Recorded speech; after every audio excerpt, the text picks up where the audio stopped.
আপনাদের শোনাতে যাচ্ছি পৃথিবীর সবচেয়ে জনপ্রিয় মুভি টাইটানিকের গল্প।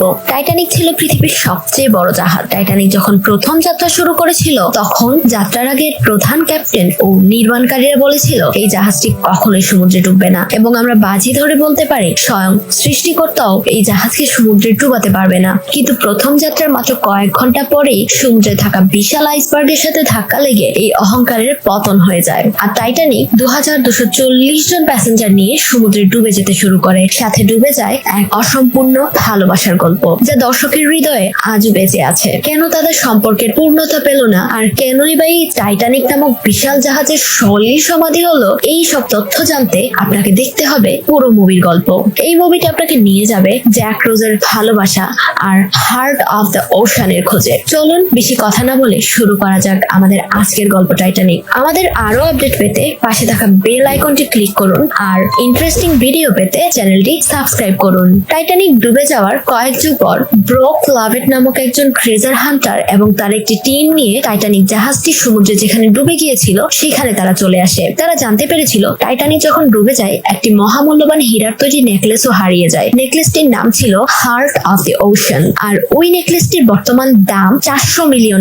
তাই অত্যাধুনিক প্রযুক্তি নিয়ে ওই নেকলেসের খোঁজে বেরিয়ে পড়ে, কিন্তু তারা যা দেখতে পায় সেটা তারা নিজের চোখে বিশ্বাস করতে পারছিল না। এত বছর পরও টাইটানিক অক্ষত ছিল, তাই তারা নিজেদের জাহাজে এসে সাবমেরিন নিয়ে তল্লাশি শুরু করে, সেখানে ধ্বংসাবশেষ পড়ে থাকতে দেখে। এভাবে খুঁজতে খুঁজতে তারা টাইটানিকের আরো গভীরে প্রবেশ করে, আর তারা হঠাৎ করে একটি ছোট আলমারি দেখতে পায়। এটিকে জাহাজের উপর তুলে নিয়ে এসে তারা অনেক খুশি হয়, কারণ তারা জানতো এই দামি হার্ট অফ দি ওশান নামের ডায়মন্ডের নেকলেসটি এই লকারের মধ্যেই ছিল। তারা মেশিন দিয়ে লকারটি কেটে ভেতর থেকে সেই ডায়মন্ডের নেকলেস বের করার চেষ্টা করে, কিন্তু ব্রুক তার ভেতর থেকে একটি পেপার ছাড়া আর কিছুই পায় না। এতে তার সম্পূর্ণ প্রজেক্ট লস হবে এটি ভেবে সে ভীষণ আক্ষেপ করে, কিন্তু সেখানে থাকা একটি সুন্দরী মেয়ের স্ক্রেচ তার চোখ কপালে উঠিয়ে দিয়েছিল। আর সবচেয়ে অদ্ভুত ব্যাপার হলো ওই মেয়েটির গলায় হার্ট অফ দি ওশান নেকলেসটি পড়ে আছে। এই স্ক্রেচ থেকে ব্রুক অবাক হয়ে যায়, কারণ সেখানে তারিখ লেখা ছিল 14 এপ্রিল 1912, অর্থাৎ এটি টাইটানিক ডুবে যাওয়ার ঠিক একদিন আগের কাহিনী ছিল। এদিকে ট্রেজার হান্টিং এর পুরো কার্যক্রমটাই তারা টিভিতে লাইভ সম্প্রচার করেছিল। এটি দেখে রোজ নামের একজন বৃদ্ধ মহিলা ভীষণ অবাক হয়, কারণ স্ক্রেচের মেয়েটি সে নিজেই। এবার সে ব্রুকের কাছে একটি স্যাটেলাইট কল করে। রোজ নিজের পরিচয় দিয়ে ব্রুককে বলে ছবিতে থাকা ওই মেয়েটি সে নিজেই। রোজের এই কথা শুনে ব্রুক একটি হেলিকপ্টার পাঠিয়ে ওই বৃদ্ধাকে সমুদ্রের মাঝখানে তার জাহাজে নিয়ে আসে, কিন্তু রোজকে নিয়ে আসার কথা শুনে ব্রুক লাভেটের একজন সহকর্মী ভাবতে থাকে ওই মহিলা শো অফ করতে মিথ্যা বলতে পারে। তারা কিছুক্ষণের মধ্যেই দেখতে পায় হেলিকপ্টার থেকে একজন সুন্দরী বৃদ্ধ মহিলা নেমে আসে। সে ছিল খুব শৌখিন। তারপর তারা রোজকে রেস্ট নেওয়ার জন্য একটি কামরায় পাঠিয়ে দেয়। কিছুক্ষণ পর ব্রুক তার এই কামরায় যায় এবং তাকে একটি অ্যানিমেশন ভিডিও দেখায় কিভাবে টাইটানিক ডুবে গিয়েছিল। কিন্তু এটা দেখার পর রোজ তাদের বলে তোমরা খুব সুন্দর একটি ফরেনসিক অ্যানালাইসিস ভিডিও দেখিয়েছো, কিন্তু এটার বাস্তব অভিজ্ঞতা সম্পূর্ণই আলাদা ছিল। ব্রুক লাভেট তখন রোজকে জিজ্ঞাসা করে টাইটানিক ডুবে যাওয়ার দিন কি ঘটেছিল। তখন রোজ উঠে গিয়ে আবেগপ্রবণ হয়ে চোখ বুলাতে শুরু করে। তার চোখ ছলছল করছিল, আর সে তার পুরনো স্মৃতি মনে করতে শুরু করে। আর তারপর সবাইকে টাইটানিক ডুবে যাওয়ার সেই অদ্ভুত ঘটনাটি সে শোনাতে শুরু করে। আজ থেকে 84 বছর আগে টাইটানিক যখন প্রথম সমুদ্র যাত্রা করার জন্য বন্দরে দাঁড়িয়েছিল, রোজ এই যাত্রার জন্য তখন মোটেও প্রস্তুত ছিল না। সেখানে একটি রেস্টুরেন্টে জ্যাক নামক একটি ছেলে জুয়াতে টাইটানিকের 2টি টিকিট জয় করে, যার জন্য সে ভীষণ খুশি হয়। টাইটানিক আজকে লন্ডন থেকে আমেরিকাতে যাত্রা করবে। গাড়ি দেখে নাম ছিল কিছু ধনী পরিবার যারা এই টাইটানিকে যাত্রা করবে। সেখানে ছিল একটি 21 বছর বয়সী তরুণী। মেয়েটির নাম ছিল রোজ। সে অত্যন্ত সুন্দর চমৎকার একটি মেয়ে। তার সাথে তার মা এবং হবু হাজবেন্ড ক্যাল ছিল, আর তারা টাইটানিকে করে আমেরিকাতে যাওয়ার জন্য উঠেছিল, কারণ আমেরিকাতে গিয়ে তাদের বিয়ে হবে। ক্যাল অনেক উচ্চ শ্রেণীর মানুষ হয়, স্বভাবতই তারা ফার্স্ট ক্লাস ডেকের টাইটানিকের টিকিট সংগ্রহ করেছিল, কিন্তু জ্যাক এবং তার বন্ধুদের কাছে ছিল থার্ড ক্লাস ডেকের টিকিট, যেখানে সব নিচু শ্রেণীর যাত্রীরা উঠেছিল। এদিকে জাহাজ ছাড়ার সময় হলে অনেক লোক এসে টাইটানিক জাহাজকে বিদায় জানায়, কারণ এটি ছিল একটি স্বপ্নের জাহাজ। জ্যাক আর তার বন্ধু ফেব্রিজিও জাহাজের ডেকে এসে সবাই উদ্দেশ্যে করে বিদায় জানাতে শুরু করে। যদিও এখানে তাদের পরিচিত কেউই ছিল না, তারপরেও এটা করতে তাদের অনেক মজা লাগছিল। এভাবে বিদায় জানিয়ে স্বপ্নের জাহাজ টাইটানিক সমুদ্রে ভেসে চলা শুরু করে। যাত্রা শুরুর কিছুক্ষণ পর জাহাজে ক্যাপ্টেন সবাইকে নির্দেশ দেয় টাইটানিকের পুরো গতিতে চালানোর জন্য। এদিকে জেক এবং তার বন্ধু টাইটানিকের একদম সামনে চলে আসে এবং তারা দুজন তাকিয়ে পানি ভেদ করে কিভাবে টাইটানিক তরতর করে এগিয়ে যাচ্ছে সেটা দেখতে থাকে। জাহাজে বাকি যাত্রীরাও বাইরে ছিল।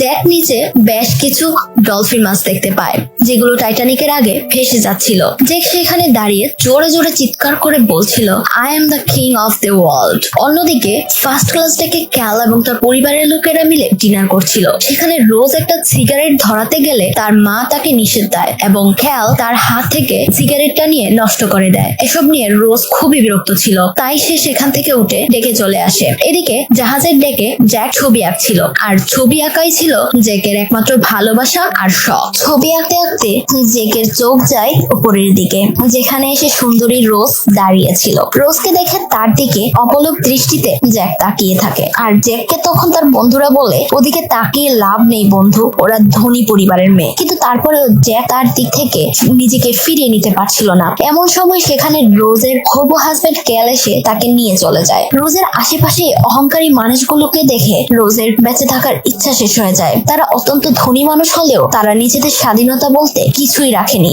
এসব কিছু ভাবতে ভাবতে জীবনের প্রতি বিরক্ত হয়ে সে দৌড়ে জাহাজের একদম ডেকের কাছে চলে আসে। কিন্তু সে যখন দৌড়ে এসেছিল তখন একটা বেঞ্চে জ্যাক শুয়ে আকাশের দিকে তাকিয়েছিল। জ্যাক দেখতে পায় রোজ জাহাজ থেকে সমুদ্রের পানিতে ঝাঁপ দেওয়ার চেষ্টা করছে। রোজ যখন পানিতে ঝাঁপ দিবে ঠিক করেছে, ঠিক তখনই জ্যাক তার পিছন থেকে ডেকে ওঠে। সে রোজকে বলে, ভুল করেও পানিতে ঝাঁপ দিও না। তার কণ্ঠ শুনতে পেয়ে রোজ পিছনে তাকিয়ে জ্যাককে বলতে শুরু করে, তুমিও ভুল করে আমার কাছে এসো না, তুমি কাছে আসলে আরো তাড়াতাড়ি পানিতে ঝাঁপ দিব। কিন্তু জ্যাক তার কথা না শুনে তার কাছে এসে বলতে শুরু করে, তুমি এখান থেকে ঝাঁপ দিলে আমারও কোনো সমস্যা নেই, তবে মানবিক দিক থেকে ভাবতে গেলে তোমাকে বাঁচানোর জন্য আমাকেও ঝাঁপ দিতে হবে। তবে আমি খুব ভালো সাঁতার পারি, এজন্য হয়তো মরবো না, কিন্তু সমস্যা হচ্ছে সমুদ্রের পানি খুবই ঠান্ডা, তাই ডুবে মরার চেয়ে আমরা বরং ঠান্ডায় ধীরে ধীরে মারা যাব, আর এটা আমাদের প্রচন্ড কষ্ট হবে।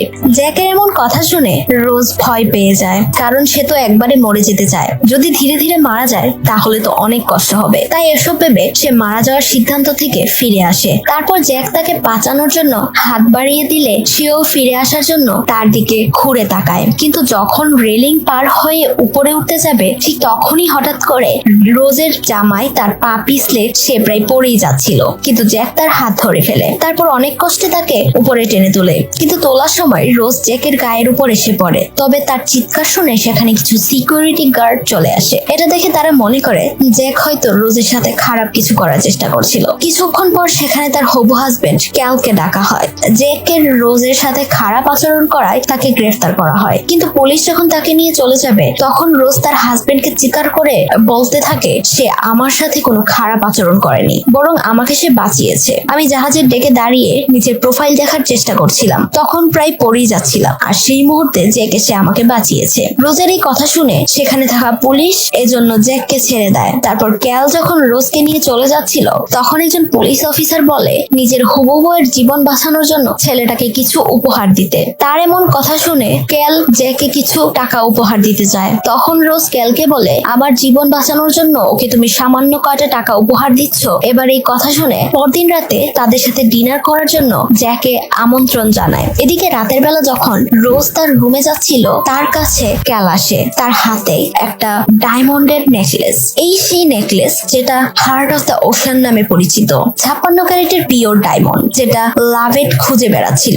এটা পরিয়ে দিতে দিতে সে রোজকে বলে, অতীতে এই লকেটটি পরতো স্পেনের রানী লুইস, আর এখন আমি তোমার জন্য নিয়ে এসেছি কারণ আমি তোমাকে অনেক ভালোবাসি। ক্যালের এমন কথা শুনে রোজের মনে তার জন্য ভালোবাসা জন্ম নেয়। পরদিন সকালে রোজ যখন জাহাজের ছাদে ঘুরে বেড়াচ্ছিল তখন তার সাথে জ্যাকের দেখা হয়। সে লক্ষ্য করে জ্যাকের হাতে একটি নোটবুক। সে নোটবুকটি কেড়ে নেয় এবং দেখতে পায় সেখানে অনেকগুলো পেন্টিং। এটা দেখে সে ভীষণ মুগ্ধ হয়ে যায় এবং সে জ্যাককে জিজ্ঞাসা করে, এগুলো কি সত্যিই তুমি এঁকেছো? জ্যাক তখন বলে এগুলো সে এঁকেছে, আর এটা হচ্ছে তার অনেক শখ। তখন রোজ লক্ষ্য করলো এই নোটবুকে একটি মেয়ের ছবি বারবার আঁকা ছিল। রোজ তাকে জিজ্ঞাসা করে, এই মেয়েটি কি তোমার গার্লফ্রেন্ড? এর ছবি তুমি অনেকবার এঁকেছো দেখছি। কিন্তু জ্যাক বলে এটা একটা প্রস্টিটিউটের ছবি, আর আমি তাকে টাকা দিয়ে এটা এঁকে নিয়েছি। জ্যাকের ড্রয়িং স্কিল দেখে রোজ অনেক বেশি মুগ্ধ হয়ে যায় এবং তার সাথে মন খুলে গল্প করতে শুরু করে। জ্যাক তার জীবনের সব গল্প রোজকে বলতে শুরু করে। সে আসলে একটা ভবঘুরে ছেলে। সে বহুদিন পর তার বাড়ি অর্থাৎ আমেরিকাতে যাচ্ছে। জ্যাকের এমন স্বাধীন জীবন জীবন দেখে রোজের অনেক ভালো লাগে, কারণ তার জীবন ছিল পরাধীন শৃঙ্খলে আবদ্ধ। সে সবসময় মুক্ত পাখির মতো ঘুরে বেড়াতে চাইতো। এভাবে গল্প করতে করতে তারা একে অপরের বন্ধু হয়ে যায়। এমন সময় সেখানে রোজের মায়ের এক বান্ধবী ঘুরতে এসেছিল। মহিলাটি জেককে দেখে বলে, তুমি সেই ছেলে না যে রোজের জীবন বাঁচালে? কিন্তু আজ তো আমাদের এখানে পার্টি, তুমি কি পার্টিতে পরে আসবে? জেক তখন বলে, এই যে এখন যে শার্টটা পরে আছি আমি এটা পরেই পার্টিতে যাব। জেকের এমন কথা শুনে মহিলাটি তার রুমে নিয়ে যায় জ্যাককে। নিয়ে গিয়ে তার ছেলের একটি ড্রেস জ্যাককে পরতে দেয় এবং সেই পোশাক পরার পর জ্যাককে দেখতে সেই ধনী ব্যক্তিদের মতোই লাগছিল। তখন জ্যাক ওই পার্টিতে যায়। পার্টিতে যাওয়ার পর তাকে আর সাধারণ ঘরের কোনো ছেলে মনে হচ্ছিল না। এটা দেখে রোজ মুগ্ধ হয়ে যায়। এরপর ডিনার করতে সে একটি টেবিলে বসে এবং গল্প করতে শুরু করে। রোজ দূর থেকে জ্যাককে খাবারের বিভিন্ন নিয়ম কানুন শিখিয়ে দিতে শুরু করে, কারণ জ্যাক এর আগে কখনো এত লাক্সারিয়াস পার্টিতে অ্যাটেন্ড করেনি। সেখানে জ্যাক তার জীবনের গল্প সবাইকে শোনাতে শুরু করে। সে বলে, আমি এক জায়গা থেকে আরেক জায়গায় ঘুরে বেড়াই, এক শহর থেকে আরেক শহরে। গতকাল আমি একটি ব্রিজের নিচে ঘুমিয়েছিলাম, আর আজকে একটি জুয়া খেলায় টাইটানিকের এই দুটি টিকিট জিতে আপনাদের মতো সুন্দর কিছু মানুষের সাথে আড্ডা দিচ্ছি। আমার লাইফ অনেকটা গেমের মতো। তারা এমন কথাবার্তা শুনে সেখানে থাকা সবাই ইমপ্রেস হয়। তারপর সবাই তাকে ব্রেন্ডের পার্টিতে অন্য রুমে চলে যেতে বলে, কিন্তু জ্যাক সেখানে যেতে চায় না, কারণ তার চলে যাওয়ার সময় হয়ে গেছে। তবে যাওয়ার সময় সে রোজের হাতে একটা চিঠি ধরিয়ে দেয়। রোজ দেখতে পায় সেই চিঠিতে লেখা আছে, তুমি কি একটি রিয়েল পার্টিতে যোগ দিতে চাও? তাহলে বাইরের ঘড়ির কাছে আমি দাঁড়িয়ে আছি, এখানে চলে এসো। চিঠিটা পেয়ে রোজ বাইরে এসে জ্যাকের সাথে দেখা করে। তখন জ্যাক তাকে থার্ড ক্লাস প্যাসেঞ্জারের ডেকে নিয়ে যায়। এখানেও সবাই পার্টি করছিল। এখানে সুন্দর সুন্দর বাদ্যযন্ত্র ছিল এবং কোনো নিয়মের বেড়াজালে আবদ্ধ ছিল না, আর সবাই আমোদ ফুর্তি করছিল এবং নাচানাচি করছিল। এখানে ছেলে মেয়ে, যুবক যুবতী, বৃদ্ধ, কিশোর, এমনকি বাচ্চারাও আনন্দ করছিল। এখানে কোনো বিধি নিষেধ ছিল না। রোজ এসব দেখে খুবই মজা পাচ্ছিল, কারণ এমন স্বাধীনতা সে তার জীবনে চেয়েছিল। জ্যাক প্রথমে ছোট্ট একটা বাচ্চা মেয়ের সাথে ডান্স করছিল, আর রোজ একটি চেয়ারে বসে ড্রিঙ্কস পান করছিল। হঠাৎ জ্যাক রোজের কাছে এসে বলে, চলো তুমি আমি একসাথে নাচবো। এই বলে সে তাকে তুলে নেয় এবং তারা দুজনে একসাথে ডান্স করতে শুরু করে। রোজের প্রথমে কিছুটা ইতস্তবোধ হলেও পরে সে সুন্দর করে ডান্স শুরু করে। কিন্তু সমস্যা তখনই বাধে যখন ক্যালের সেক্রেটারি চুপি চুপি এসে সেখানে দেখে যে রোজ এবং জ্যাক খোলাখুলি ভাবে ডান্স করছে। এটা দেখে চুপি চুপি সে সেখান থেকে চলে যায় এবং ক্যালকে সবকিছু জানিয়ে দেয়। রোজ যখন পার্টি শেষ করে নিজের রুমে ফিরে, তখন রোজের মা তাকে অনেক বকাবকি করে। তখন রোজ বলে, আমি শুধু জ্যাকের সাথে একটু পার্টি করতে গিয়েছিলাম। তখন রোজের মা রোজকে ইমোশনাল ব্ল্যাকমেল শুরু করে। বলে, তুমি যদি তাকে বিয়ে না করো তাহলে আমাদেরকে রাস্তায় বসে ভিক্ষা করে খেতে হবে। শুধু এইটুকুই মনে রেখো, সে আমাদের জন্য অনেক করেছে, তাই তোমার তাকেই বিয়ে করতে হবে। আর পরবর্তীতে তুমি যদি ওই রাস্তার ছেলের সাথে দেখা করো তাহলে মনে রেখো, আমি তোমার সাথে আর কখনোই কথা বলবো না। এই বলে রোজের মা সেখান থেকে চলে যায়। এরপর ক্যালের সাথে দেখা হয়। ক্যাল তখন অনেক বকাবকি করে। এছাড়াও সে রোজকে জানায়, তুমি চাইলে আমার সাথে বিয়ে নাও করতে পারো, কিন্তু এটা মনে রেখো, আমি তোমাকে কখনোই ওই রাস্তার ছেলের সাথে যেতে দেব না। ক্যালের এমন বিহেভিয়ার দেখে রোজ খুবই ভয় পেয়ে যায় এবং সে সিদ্ধান্ত নেয় সে জ্যাকের সাথে আর দেখা করবে না। রোজ যখন তার মা এবং ক্যালের সাথে ছাদে ঘুরে বেড়াচ্ছিল, তখন জ্যাক পিছন থেকে রোজকে টেনে একটি রুমে নিয়ে যায় এবং সে কথা বলতে শুরু করে। কিন্তু রোজ তাকে জানায় তার এঙ্গেজমেন্ট হয়ে গেছে। তাছাড়া সে ক্যালকে ভালোবাসে, তাই জ্যাক যেন কখনো তার সাথে দেখা করতে না আসে। কিন্তু জ্যাক তাকে অনেক কিছু বলার চেষ্টা করে। রোজ তার কোনো কথায় পাত্তা না দিয়ে বেরিয়ে চলে যায়। জ্যাক মন খারাপ করে জাহাজের রেলিং এর পাশে এসে দাঁড়িয়েছিল, আর অন্যদিকে রোজও মন খারাপ করে জ্যাকের কথাই ভাবছিল এবং সে অনেক সিদ্ধান্তহীনতায় ভুগছিল। তার জীবনে কোনো স্বাধীনতা নেই, সব সময় অহংকারী মনোভাব নিয়ে সেখানে বেঁচে থাকতে হয়। তার এই বেঁচে থাকার মূল্য কি আছে এটা ভাবতে ভাবতে সে জ্যাকের কাছে চলে আসে এবং তাকে বলে, হ্যালো জ্যাক, আমার সিদ্ধান্ত পরিবর্তন করেছি। সে আরো কিছু বলতে যাচ্ছিল। জ্যাক তখন রোজকে হাত ধরে টেনে নিয়ে জাহাজের ডেকে চলে যায় এবং সেখানে গিয়ে রোজকে বলে দুই হাত প্রশস্ত করে চোখ খুলতে। রোজ অনুভব করে সে উঠছে এবং জ্যাক তাকে পিছন দিক থেকে জড়িয়ে ধরে কবিতার লাইন শোনাচ্ছে এবং তারপর তারা চুমু খেতে শুরু করে এবং তারা একটি রোমান্টিক মুহূর্ত উপভোগ করে। এরপর রোজ জ্যাককে নিয়ে তার রুমে চলে যায় এবং জ্যাককে বলে, তুমি শুধু আমার এই নেকলেসটি পরিহিত অবস্থায় ছবি এঁকে দিতে পারবে। তখন জ্যাক সম্মতি জানালে রোজ শুধুমাত্র ওই নেকলেসটি পরে তার সামনে শুয়ে পড়ে এবং জ্যাক তার এই অসাধারণ স্ক্র্যাচটি তৈরি করে। তার এই গল্প শুনে সকলের চোখ দিয়ে পানি ঝরছিল। কিন্তু গল্পটা এতক্ষণ রোমান্টিক থাকলেও এবার আসে সবচেয়ে বেদনাদায়ক, লোমহর্ষক আর ভয়ঙ্কর পর্যায়ে। যে পর্যায়ে প্রতিটা মানুষের আহাজারিতে পরিপূর্ণ। ড্রয়িং করা শেষ হলে রোজ ক্যালের জন্য একটা চিঠি লিখে রাখে এবং ডায়মন্ডের নেকলেসটি জেকের হাতে দিয়ে ওটাকে লকারে রাখতে বলে। তারপর তারা দুজন ওখান থেকে বেরিয়ে পড়ে। তাদের উদ্দেশ্য জাহাজ পরবর্তী কোনো বন্দরে থামলে তারা দুজনে সেখানে নেমে পড়বে এবং পালিয়ে চলে যাবে। তারপর তারা মিলে সুখে সংসার করবে। কিন্তু তারা যখন পালিয়ে যেতে চায় তখন তাদের ক্যালের সেক্রেটারির সামনে ধরা পড়তে হয়। তারপর তারা দৌড়ে স্টোর রুমে চলে আসে। এখানে অনেক মালামাল ছিল যেগুলো লন্ডন থেকে আমেরিকাতে ব্যবসার জন্য নিয়ে যাওয়া হচ্ছিল। তারা দুজন কিছুটা এগিয়ে গিয়ে দেখতে পারে সামনে সুন্দর একটি পুরনো মডেলের গাড়ি রাখা আছে। এটা দেখে দুজনেই সেই গাড়িতে উঠে বসে এবং জ্যাক ড্রাইভিং সিটে বসে। তারপর সে বলতে শুরু করে, হ্যালো মিস, কোথায় যাবেন? কিন্তু রোজ আসলে এগুলোতে পুরসৎ ছিল না। সে জ্যাককে নিজের কাছে টেনে নেয় আর এখানেই তারা দুজন প্রথমবারের মতো মিলিত হয় এবং বেশ কিছুক্ষণ রোমান্টিক মুহূর্ত কাটায়। এরপর তারা দুজন জাহাজের ছাদে এসে চুমু খেতে শুরু করে। আর এদিকে ক্যাল রোজের রুমে এসে সেই লকারটি খুলে সেখানে রোজের ড্রয়িংটি দেখতে পায়। এর সাথে সেই চিঠিও খুঁজে পায় আর সেখানে লেখা ছিল, এখন তুমি আমাদের দুজনকেই লকারের মধ্যে বন্দি করে রাখতে পারো। এটা পড়ার পর ক্যালের মাথায় একটা দারুণ আইডিয়া আসে আর সেই অনুযায়ী সে তার সেক্রেটারিকে কাজে লাগিয়ে দেয়। ওই দিন রাতে প্রচন্ড শীত পড়েছিল।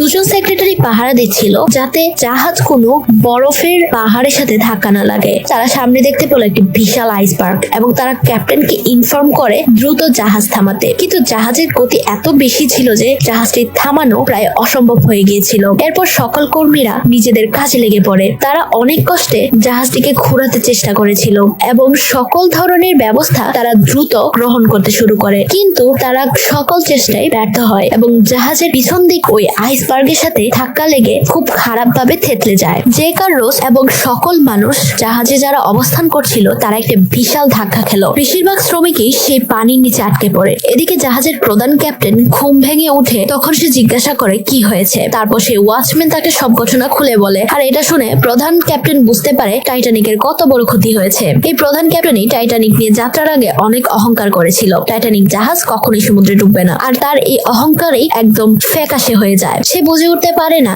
এখন তার কি করা উচিত। তার সব অহংকার পানির সাথে মিশে যাবে। এদিকে থার্ড প্যাসেঞ্জারের ডেকে ইতিমধ্যে পানি উঠতে শুরু করেছে আর সেখানে থাকা সবাই তাদের নিজেদের জিনিসপত্র নিয়ে আরো উপরে উঠতে শুরু করে। উপরে ফার্স্ট ক্লাস ডেকের মানুষ এখনো জানেই না আসলে টাইটানিক সাথে কি ঘটছে। মানুষ কিছু বুঝতে পারছে না। জাহাজের ছাদে পড়ে থাকা বরফ খণ্ড নিয়ে খেলা শুরু করে আর জ্যাক এবং রোজ সবাইকে সতর্ক করার জন্য উপরে উঠতে শুরু করে। ওঠার সময় তারা ক্যাপ্টেনের মুখে শুনতে থাকে টাইটানিক ভয়াবহ বিপদে পড়েছে। তারপর রোজ এবং জ্যাক তারা বলে আমাদের এখনই মা এবং ক্যালকে সবকিছু জানানো উচিত, তাহলে তারাও সতর্ক থাকতে পারবে। কিন্তু তারা যখন যাচ্ছিল তখন সামনে ক্যালের সেক্রেটারি আসে আর সে পিছন থেকে জ্যাকের পকেটে চুরি করা সেই ডায়মন্ডের লকেটটি ভরে দেয়। তারপর তারা দুজন রুমে ঢুকলে ক্যাল পুলিশকে বলে জ্যাক আমার উপহার দেওয়া লকেটটি চুরি করেছে। পুলিশ যখন জ্যাককে তল্লাশি করে তখন জ্যাকের পকেট থেকে লকেটটি খুঁজে পায়। এটা দেখে তো জ্যাক নিজের চোখেই বিশ্বাস করতে পারছিল না। চুরি করার অপরাধে জ্যাককে গ্রেফতার করা হয়। অন্যদিকে প্রধান ক্যাপ্টেন জাহাজের সব ইঞ্জিনিয়ার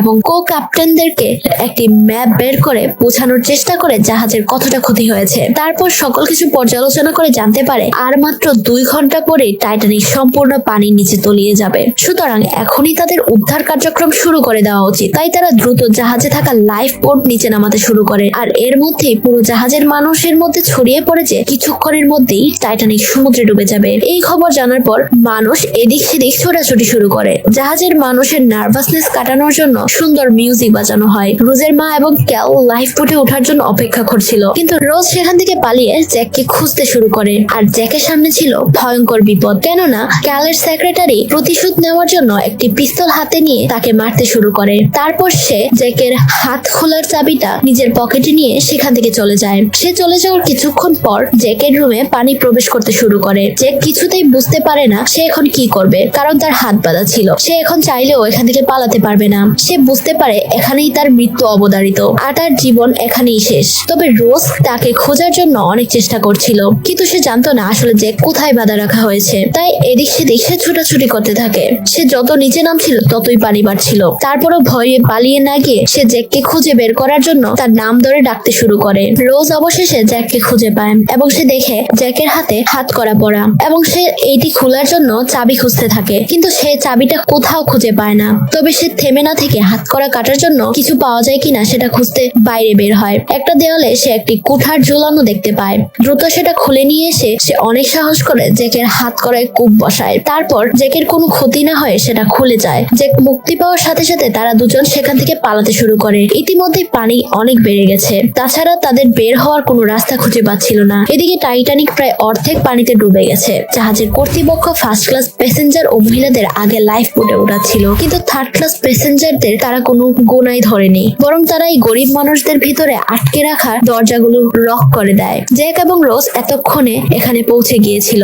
জ্যাক সেখানে তার বন্ধু এবং টমিকেও খুঁজে পায়। তারপর তারা চারজন মিলে অন্যদিকে কোনো রাস্তা আছে কিনা সেটা খোঁজার জন্য বের হয়ে যায়। তবে সেখানেও দরজা লক করা ছিল। তারা চারজন একটি সোফা নিয়ে দরজা ভেঙে ফেলে। আর এদিকে ক্যাল এবং তার সেক্রেটারি কোনো লাইফ বোটের জায়গা আছে কিনা সেটি খোঁজ করতে থাকে। সে যখন চলে যাবে তখন সে জ্যাক এবং রোজকে দেখতে পায়। এখানে জ্যাক রোজকে একটা বোটে তুলে দেওয়ার চেষ্টা করছিল, কিন্তু রোজ তাকে ছেড়ে কখনোই যেতে চাইছিল না। সেই সময় ক্যালের রোজকে বলে, তুমি মহিলাদের ওই বোটে চলে যাও, আমি জ্যাককে নিয়ে অন্য একটা বোটে চলে আসছি। কিন্তু প্রথমে সে ক্যালকে বিশ্বাস করতে না চাইলেও পরে তার কথায় রাজি হয় এবং সে একটা বুটে উঠে পড়ে। তবে কিছুটা নেমে সে বুঝতে পারে ক্যালকে বিশ্বাস করা তার ঠিক হয়নি, তাই সে দ্রুত নৌকা থেকে ঝাঁপ দিয়ে জাহাজে উঠে যায়। এটা দেখে জ্যাক তার দিকে দ্রুত ছুটে যেতে শুরু করে আর ক্যাল তাদের পিছন নেয়। ক্যাল উপর থেকে দেখতে পায় জ্যাক রোজকে চুমু দিচ্ছে, আর এটা দেখে তার মাথায় আর কোনো কিছু কাজ করে না। সে তার সেক্রেটারিকে নিয়ে যাচ্ছিল, কিন্তু হঠাৎ করে তারা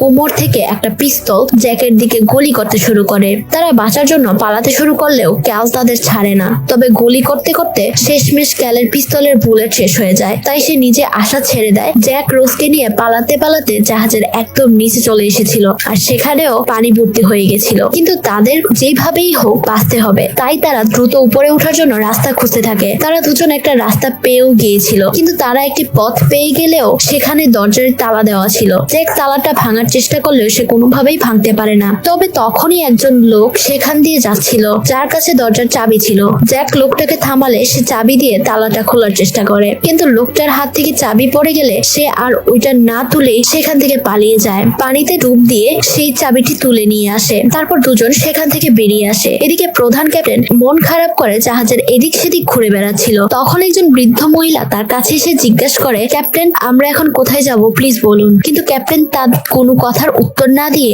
সামনের দিকে চলে যেতে শুরু করে। সে জাহাজের কন্ট্রোল রুমে গিয়ে দরজাটা বন্ধ করে দেয়। সেখানে পানি ভর্তি ছিল। ভিতরে গিয়ে সে নীরবে অপেক্ষা করতে থাকে। তখন হঠাৎ করে তার চারপাশ থেকে জাহাজ ভেঙে পানি চলে আসে। এভাবেই ক্যাপ্টেনের সমস্ত অহংকার চূর্ণ বিচূর্ণ হয়ে যায় এবং সেখানেই তার মৃত্যু হয়। এদিকে জাহাজ খুব দ্রুতভাবে ডুবে যেতে শুরু করে, কিন্তু তখনও জ্যাক বোট খুঁজে পায়নি। তারা সমস্ত মানুষজনের মধ্যে জাহাজের উপরে একটি অংশে উঠার চেষ্টা করে, কিন্তু ওই অংশটা পুরোপুরিভাবে খাড়া হয়ে গিয়েছিল। তারা দুজন অনেক চেষ্টা করে জাহাজের রেলিং ধরেছিল। এখানেই জ্যাকে মনে করিয়ে দেয় বহু মানুষের উপর থেকে নিচে পড়ছিল। সমুদ্রের পানি এত পরিমাণে ঠান্ডা ছিল যে মানুষগুলো পানিতে এসে পড়ছিল আর তারা সাথে সাথে জমে বরফ হয়ে যাচ্ছিল।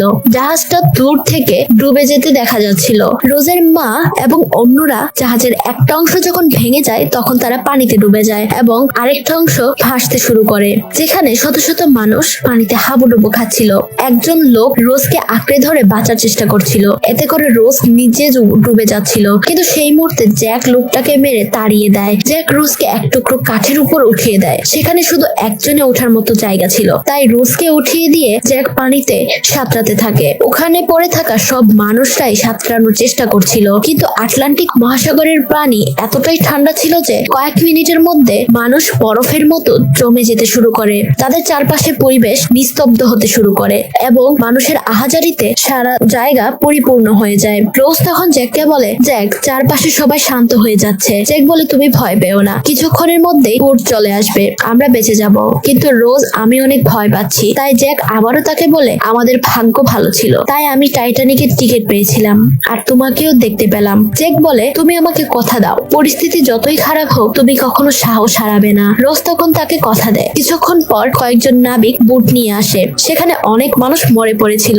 এসব দেখে একজন বলে, আমাদের আসতে আসতে অনেক দেরি হয়ে গেছে। তাদের কথা শুনে রোজের চোখ খুলে রোজ জ্যাককে ডাকতে শুরু করে, কিন্তু জ্যাক আর কোনো সাড়া দেয় না। রোজকে বাঁচানোর জন্য জ্যাক নিজের জীবন দিয়ে দেয়। রোজ চোখ বন্ধ করে, কিন্তু তখনই তার জ্যাকের বলা কথাগুলো মনে পড়ে। রোজের বাঁচার একদমই ইচ্ছে ছিল না, কিন্তু সে জ্যাককে কথা দিয়েছিল সে বেঁচে থাকবে। তাই সে বাঁচার জন্য সেই লাইফ বোটকে ডাকতে থাকে, কিন্তু তার গলা দিয়ে কোনো আওয়াজ বের হচ্ছিল না। রোজ অনেক কষ্টে একজন মৃত অফিসারের বাঁশি হাতে নেয়, পরে সেটা দিয়ে নাবিকদের ডাকে, আর তারপরে তারা রোজকে উদ্ধার করে। পরের দিন তাদেরকে নিয়ে যাওয়া হয় জাহাজে। ক্যাল রোজকে খুঁজে থাকে, কিন্তু রোজ ক্যালকে দেখে নিজের মুখ ঢেকে রাখে, আর এভাবেই রোজ বেঁচে গেলেও জ্যাক কিন্তু নিজের জীবন দিয়ে দেয়। এরপর বর্তমানের সিন দেখানো হয়, যেখানে রোজ তার জীবনের গল্প শেষ করে। রোজ জাহাজের কেবিন থেকে বের হয়ে সেই পুরনো স্মৃতিগুলো মনে করতে করতে হার্ট অফ দ্য ওশান নামের হীরার নেকলেসটি সমুদ্রের মাঝখানে ফেলে দেয়। এই নেকলেসটি যে তার কাছে এখনো থেকে গিয়েছিল সেটা কাউকে সে বলে না। আসলে যখন ক্যাল তার নিজের কোটটা খুলে রোজকে পরিয়ে দেয়, তখন সে কোটের পকেটে এই হীরার ডায়মন্ড থেকে গিয়েছিল। জ্যাকের সাথে দেখা হওয়ার পরেই রোজ তার জীবনের অর্থ খুঁজে পেয়েছিল, তাই জ্যাকের স্মৃতি সাথে নিয়ে সে পুরো পৃথিবী ঘুরছে। রোজ জ্যাকের কথা অনুযায়ী জীবনের প্রতিটি মুহূর্ত সত্যিকার অর্থে উপভোগ করছে, কিন্তু সেটা ছিল রোজের কাছে স্বপ্নের পৃথিবী, যেখানে টাইটানিক জাহাজ আর জাহাজের সব মানুষ আগের মতোই ছিল। রোজ জ্যাককে নিয়ে আবারও স্বপ্ন দেখে, যেখানে জ্যাক রোজের জন্য সেই ঘড়িটার সামনে অপেক্ষা করছে, আর এভাবেই তাদের ভালোবাসার কাহিনী অসম্পূর্ণ থেকে যায়। তো ভিউয়ার্স, কেমন লাগলো আজকের এই কাহিনী?